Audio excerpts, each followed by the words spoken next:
प्यारे बच्चों, आज आप पढ़ेंगे कक्षा 12 साइंस में रसायन विज्ञान पाठ 1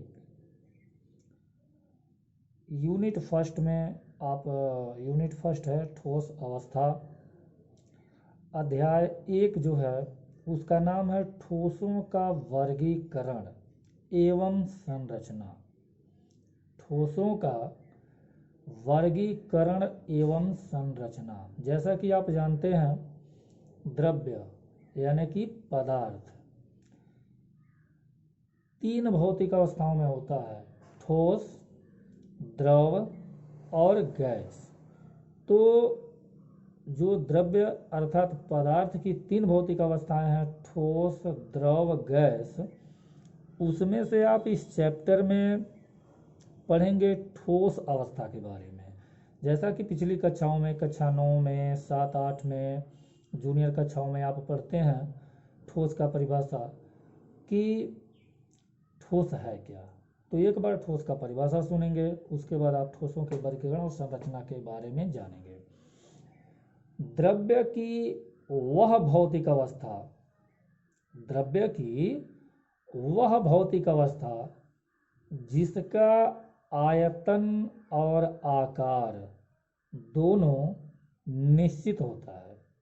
द्रव्य की वह भौतिक अवस्था जिसका आयतन और आकार दोनों निश्चित होता है, ठोस कहलाता है। तो इस प्रकार आप इस ठोस के बारे में पढ़ेंगे। द्रव्य की वह अवस्था जिसमें अवयवी कण, आप जो अपना चैप्टर पढ़ रहे हैं उसके अनुसार द्रव्य क्या है।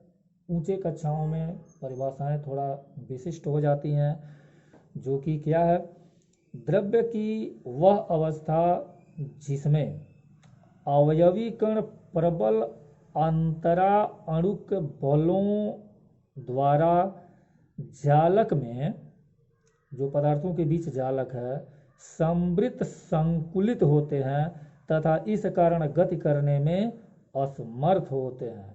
गति करने में असमर्थ होते हैं। जब बंधे रहेंगे अणु, ठोस के अणु आप अच्छी तरह से जानते हैं, थोड़ा बड़े होते हैं, भारी होते हैं, एक दूसरे से बंधे रहते हैं, इसलिए स्वतंत्र रूप से गति करने में असमर्थ रहते हैं। ठोसों के आप सामान्य गुण जानते हैं।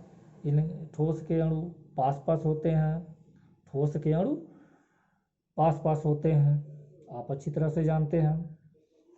इनका आकार और आयतन निश्चित होता है। इनके बीच अंतरा अणुक स्थान जो है वह कम होता है, आप ये भी जानते हैं। तो इस तरह से इस चैप्टर में आप ठोसों का वर्गीकरण भी पढ़ेंगे। इस चैप्टर में क्या पढ़ेंगे, ठोसों का वर्गीकरण।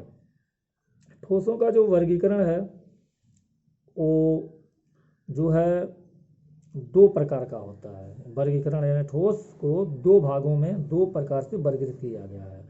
नंबर 1 है क्रिस्टलीय ठोस, जिसमें क्रिस्टल हो। तो क्रिस्टलीय ठोस किसे कहते हैं, क्रिस्टलाइज सॉलिड। वे ठोस जिनमें अवयवी कणों की त्रिबीम में, वे ठोस जिनके अवयवी कणों के त्रिबीम में एक निश्चित एवं नियमित व्यवस्था होती है। निश्चित एवं नियमित व्यवस्था होती है, अर्थात अवयवी कण दीर्घपरासी होते हैं, अर्थात दीर्घपरासी व्यवस्था में एक दूसरे से बंधे रहते हैं, दीर्घपरासी व्यवस्था के द्वारा, और क्रिस्टलीय ठोस कहलाते हैं। यानी दीर्घपरासी व्यवस्था जिनमें रहेगा नियमित व्यवस्था में, वे क्रिस्टलीय ठोस कहलाएंगे। और इन ठोसों के जो मुख्य लक्षण हैं उसमें क्रिस्टलीय ठोसों की एक निश्चित आकृति होती है। क्रिस्टलीय ठोस की एक निश्चित आकृति होती है। इनमें कणों की व्यवस्था दीर्घपरासी होती है। कणों की व्यवस्था दीर्घपरासी होती है। क्रिस्टलीय ठोसों के गलनांक निश्चित होते हैं। क्रिस्टलीय जो ठोस हैं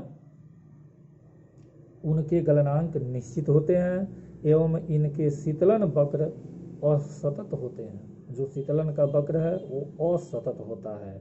क्रिस्टलीय ठोस की वास्तविकता यानी क्रिस्टलीय ठोस जो हैं वे वास्तविक ठोस होते हैं। क्रिस्टलीय ठोस जो हैं ये वास्तविक ठोस होते हैं। इन ठोसों के पृष्ठ एक समान तथा समतल होते हैं। क्रिस्टलीय ठोसों के उपयोग हैं। हीरा एक क्रिस्टलीय ठोस का सबसे अच्छा उदाहरण है। हीरा एक क्रिस्टलीय ठोस का सबसे अच्छा उदाहरण है। और हम जानते हैं कि हीरे का उपयोग आभूषण बनाने में किया जाता है। क्वार्टज का उपयोग कलई तथा दीवार घड़ियों को बनाने में किया जाता है। तो इस तरह से ये आप कुछ उपयोग पढ़े। अक्रिस्टलीय ठोस क्या है? तो अक्रिस्टलीय ठोस वे ठोस कहलाते हैं, अक्रिस्टलीय ठोस वे ठोस कहलाते हैं, वे ठोस जिनमें अवयवी कणों की कोई निश्चित एवं नियमित व्यवस्था नहीं होती। वे ठोस जिनमें कणों की कोई निश्चित एवं नियमित व्यवस्था नहीं होती है, अर्थात कण जो है, कण के अवयव जो हैं लघु परासी व्यवस्था द्वारा एक दूसरे से बंधे रहते हैं, ये क्रिस्टलीय ठोस कहलाते हैं। इनके मुख्य लक्षण हैं, अक्रिस्टलीय ठोसों की निश्चित आकृति नहीं होती। अक्रिस्टलीय जो ठोस हैं वो निश्चित आकृति वाले नहीं होते, क्योंकि इनमें कणों की लघु परासी व्यवस्था पाई जाती है। यदि दीर्घ परासी व्यवस्था होता तो ये क्रिस्टलीय रूप ठोस में पाए जाते हैं निश्चित रूप में। अक्रिस्टलीय ठोसों के उपयोग हैं। रबड़ एक अक्रिस्टलीय ठोस है जिसका उपयोग टायर, ट्यूब आदि साल खिलौने बनाने में होता है। तो अक्रिस्टलीय रूप में रबड़ आता है। इसका उपयोग आप जानते हैं, रबड़ का उपयोग टायर बनाने में, ट्यूब बनाने में, खिलौने आदि बनाने में होता है। कांच एक अक्रिस्टलीय ठोस है, आप अच्छी तरह से जानते हैं। शीशा जो कि एक अक्रिस्टलीय ठोस है, इसका उपयोग घरेलू सामान, शीशी, बोतल और अन्य चीज़ें बनाने में काम आता है। सजावटी सामान, लेंस बनाने में भी शीशे का प्रयोग होता है, आप अच्छी तरह से जानते हैं। तो इस तरह से आपने क्रिस्टलीय और अक्रिस्टलीय ठोसों के बारे में पढ़ा। वीडियो लंबा हो जाने पे व्हाट्सएप पे दिक्कत होगी आपको, इसको देख पाने में ज़्यादा समय लगेगा, इसको रिकवर होने में। तो इसलिए आज इतना ही। छोटे छोटे खंडों में कई प्रकार के ज़्यादा वीडियो बना के आपको भेजे जाएंगे, थोड़ा थोड़ा डेली पढ़ेंगे। धन्यवाद।